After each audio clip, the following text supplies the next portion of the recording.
In today's video, we're going to make a drawing creating the illusion of 3D using one-point perspective and op art. Let's go.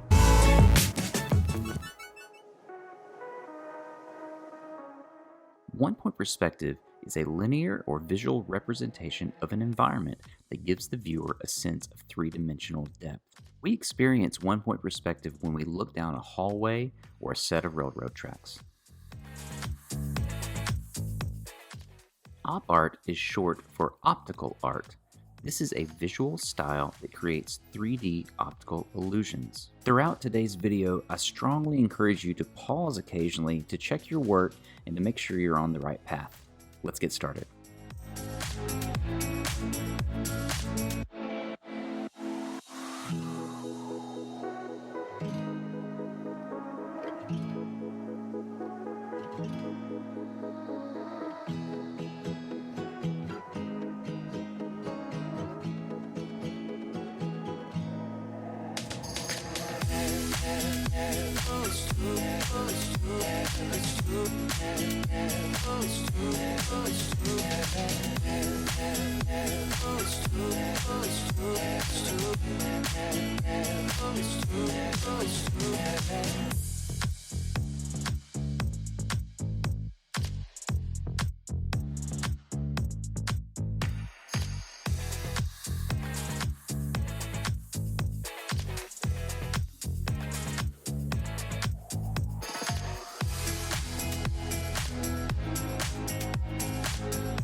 hope you've enjoyed this challenging but rewarding art project.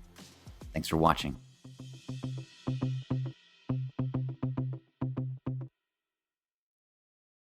If you liked today's video, go ahead and click on this one too. And while you're at it, go ahead and subscribe to Create Art with Chris right here.